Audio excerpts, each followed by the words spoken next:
Well, here it is. This is my finished Revell 1930 Ford Coupe Hot Rod that I had finished building. And I guess I'll start off by talking you all through the process of the build. So the first hurdle I had with this kit is I really wanted a stock roof coupe. The Revell comes with a roof that is about 2 or 3 inches chopped. I can't remember exactly. So I started off with adding some roof material back in using a donor body to get it back to that stock roof height. And once I kind of had that figured out, I went ahead with the rest of the build. So the next portion of the build was going to be the chassis. And given that the Revell comes with a 32 chassis that has like tube shocks, probably like a Ford 9-inch rear end, not very traditional, right? So I end up using a AMT 29 Roadster kit that has a fully stock build-up possible. So I used the components from that to start on the chassis. I used a 3D printed drop axle on the front that was a design that I got off Cults that it was originally for the Revell 32 chassis, but I was able to adjust it to fit the AMT Model A. And then I also scratch built some split wishbones to help take care of all that, and did a scratch built steering linkage using the Revell's F1 style steering box. And then for the rear, I end up notching the frame a couple inches in order to get it sitting fairly level with a slight rake, and used the AMT transverse leaf spring with a 3D printed quick change rear axle to finish off the rear end, along with some more scratch built split wishbones. Then the next main part was going to be the motor. So this whole build was basically inspired by the motor. Back in April, I designed up the McCulloch supercharger that you see on here. And I've been wanting to use it in the build ever since, and I finally decided that this was going to be the build to get it. So the motor is the Revell 47 Ford Woody's 59A flathead. And the intake, the supercharger, carburetor, all that was designed and 3D printed by myself. Along with, you'll see the auxiliary, I guess, remote-mounted oil filter. It's got a nicer generator added on. It's got a really nice starter, all of which were parts that I detailed up just to give it a little more interest, right? And that's pretty much the main components of the build. And I have little other things here and there. I added some roof bars to it. I 3D printed a couple components in the rear. As we come around, you'll be able to check it out. I designed up the license plate, the custom Moss Rods Car Club plaque, and there's also a safety star. And I guess while I have it off the rack, I'll go ahead and show you. Here's the underside of it. I'm actually pretty happy with the underside of this build. I mean, it's a very simple build, but, you know, it's nothing necessarily wrong with it, like in some of my other builds where it's missing floor panels and whatnot. But you can also see the kit bashed dual exhaust that I end up doing. And there's the more detailed 3D printed starter, which you can kind of make out. But yeah, that was pretty much the build. So I guess a few of the hiccups I've had, a couple problems I made just to kind of fill you all in. So first off, I'm not great with bodywork.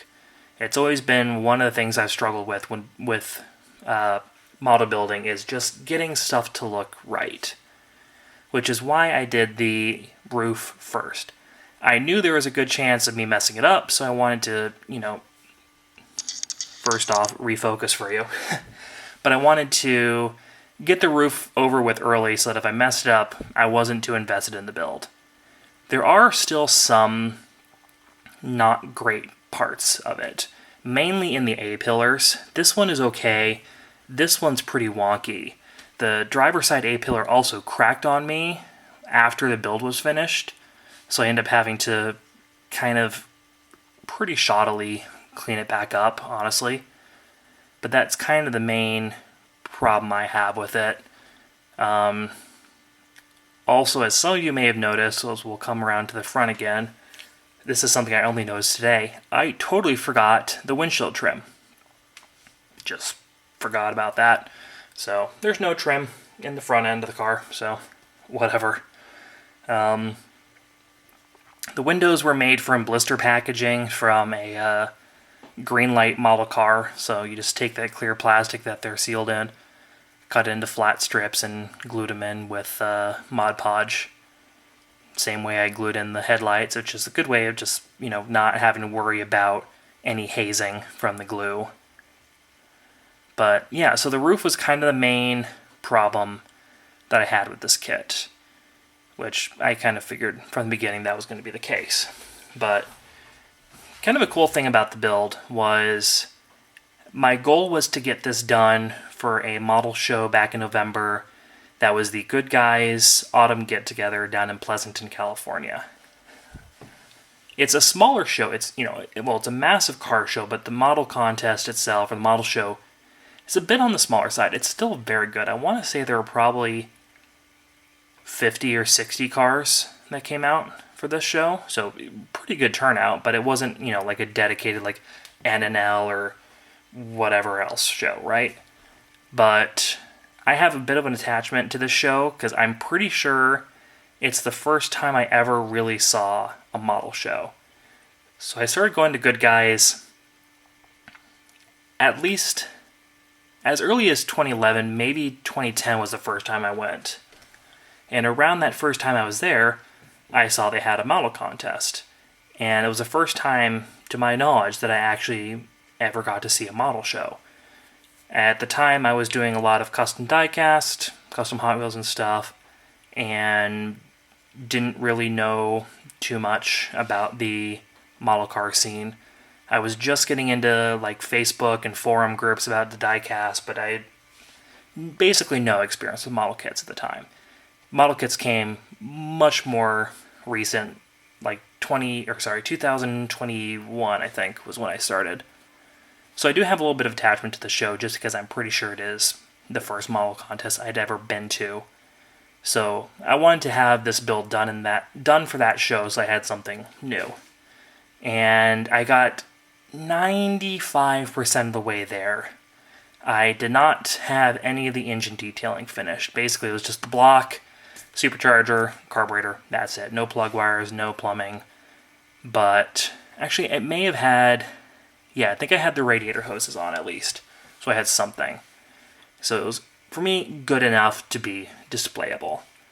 And the judges kind of agreed with that, but also decided that I was a little bit better than that, because I managed to get the first place award for Street Rod, which was super awesome. I did have a bit of a joke with the organizer that it is funny that the car that I built as kind of the anti-Street Rod won Street Rod, but it turns out that's just the time frame. I think it's like pre-48 customs are Street Rods, right? But it's still kind of funny, especially given that my interest in hot rods is coming from the traditional scene. I don't have as much interest in street rods. I grew up on the tail end of the 90s, early 2000s, like Boyd Coddington, billet, chrome, perfect paint job kind of scene. And it just kind of became boring to a point, which is why I fell in love with the traditional hot rods, because it's just more unique, right? Each car has its own personality. Which, don't get me wrong, there are some cars from the early 2000s, late 90s that are gorgeous, have tons of personality. I'm just generalizing, right? Anyways, total tangent. Massive appreciation for the guys at the show giving me an award for the car. Only slight problem with that is then I really lost the motivation to finish it. I have a thing where, like, when a car is done, it's done. I don't touch it again. I don't fix it. I don't adjust it. It's a time capsule. The car is done. And so having it at a show, and especially having it win the award at a show, I just could not get the motivation to finish it. So it sat for 2, maybe 3 more weeks until I finally got the motivation to finish the detailing. And so I went in, added the spark plugs, fueled up the oil filter, added the oil filter lines, did all the linkage, and finally actually finished the car. So I'm happy to say the car is now done. But yeah, that was kind of my process with the build. I guess other thing I should probably mention, because I've had a lot of people on Instagram and Facebook ask about it. So these are wheels that I designed up for the car. These are a 32 to 35 style Ford wire wheel that was designed to fit the Revell tire. If you have a 3D printer, I do have these on my Cults 3D page, along with the supercharger, the oil filter, and a bunch of other parts are up there. I am hoping to eventually start actually selling 3D printed parts. I'm not currently set up for it right now, but if that is something you're interested in, you can either get the files right now, or I guess just wait a bit. I am hoping that in January I'm going to have a storefront open, but I've been saying that for the last few months. But yeah, that's pretty much it for the build. I have some nice beauty shots I'll throw in at the end of the build, or end of the video, for you all to check out. And yeah, I appreciate you all following along. This is my first... Wheel is crooked. This is my first dive back into the YouTube scene in a couple years. So appreciate you all following along, and I've already started on my next build, and so you'll be getting videos for that pretty soon. So once again, thank you, appreciate it, and enjoy the photos. See you next time.